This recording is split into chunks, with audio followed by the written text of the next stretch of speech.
5 a.m. I keep telling myself, I get to do this every day. I have to keep pushing.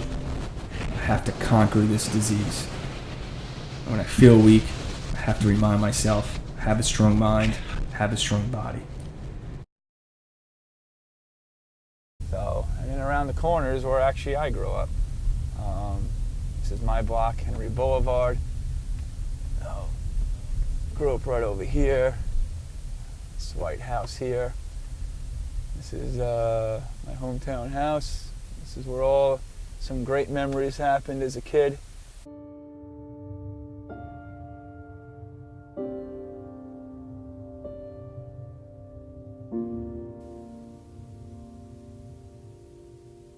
February 12th, it was a Tuesday night. I turned my neck and I felt right here a large lump sticking out of my neck. Not knowing what it was, thought it was maybe a pulled muscle, went to work the next day.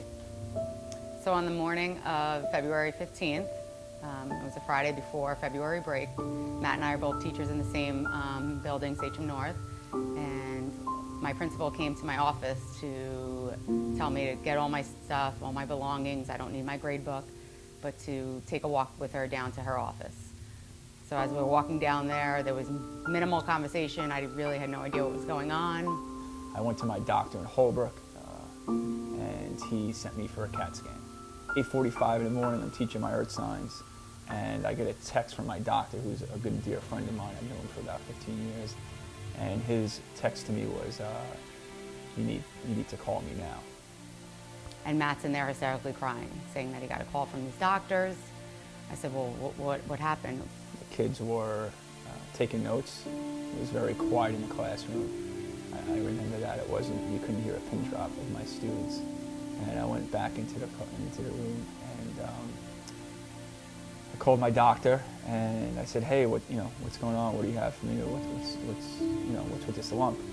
And his response to me was, we're good friends for a long time. I'm not going to sugarcoat anything. I'm going to speak to you as a doctor right now. And he says, you have cancer. As soon as he said that, I said, no way, this can't be right.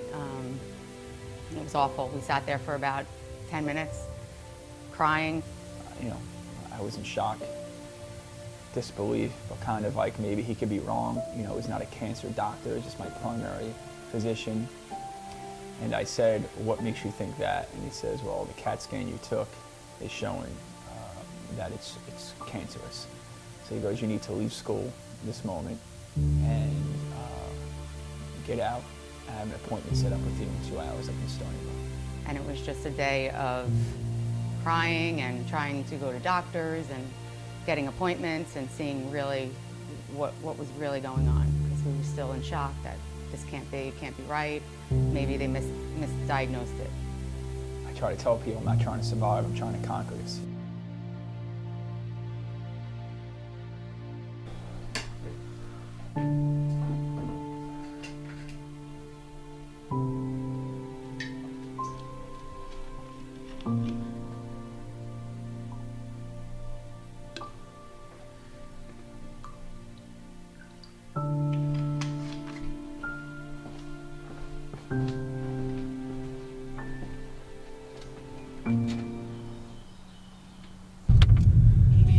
Alright, we got Monday morning here, and heading to the gym, get my workout in for the day. Today's another day, and that's how I look at my life right now, is just kind of get through one day at a time.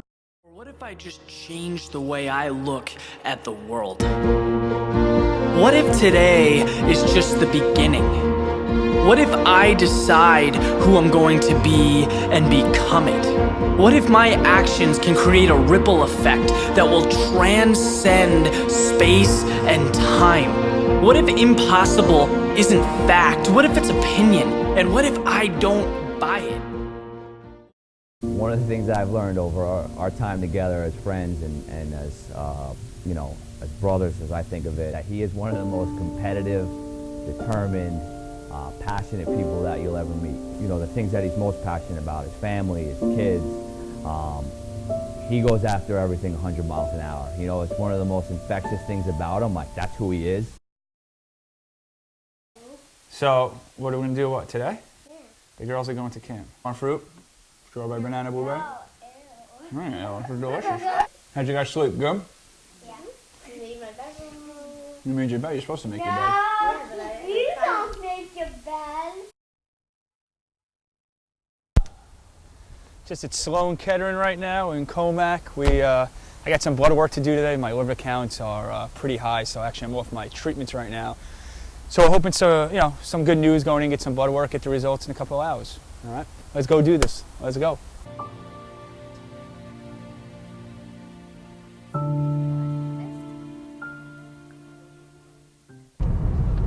So people ask, why am I going to the gym? Why am I doing this every day? 5:30 in the morning, 5 o'clock in the morning. I've always went to the gym. The stakes are a little bit higher for me, which is cancer. The biggest thing is physical shape and getting to the gym and kind of grinding out every day.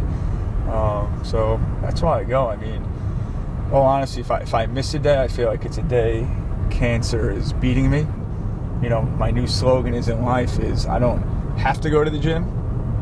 I get to go to the gym. Just like I get to hug my kids another day. I get to hug my wife. I get to spend time with my friends. I get to go to the gym.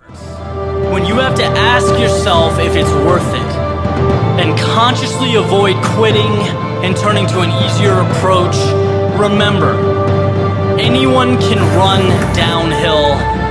Not many people can run up. We just had a great workout at the gym, and then I got some appointments with salt therapy, and then I got my pH fountain. Hello. How are you? How are you? Good to see you, kid. You too. You ready for your treatment? Yeah, I'm ready to go. A little salt therapy. All right. I'm ready to do this. Okay. Come on in. What spot feels good to you? I'll go right over here. Yeah. Sure, why not? Get my little recliner going. 45 minutes of salt therapy. So I come here about 2 to 3 times a week. And, this is kind of holistic, natural healing stuff. Helps your immune system, respiratory system, your skin. It's good. It's some good natural salt that I'm breathing in. And it's a good part of my process of healing. So, and the good thing is salt therapy is right next door to my pH fountain where I go do my detox and go into that part next.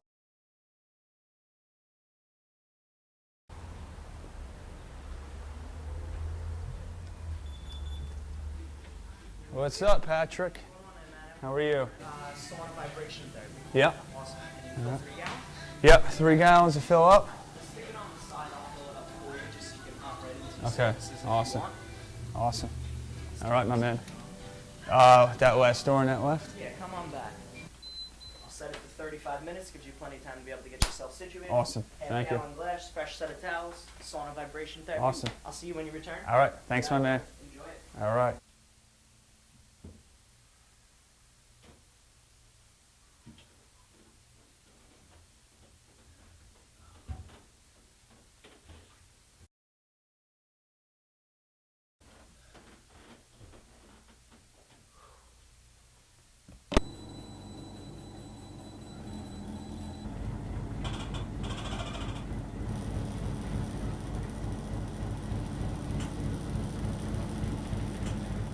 All right, just got out of my detox here.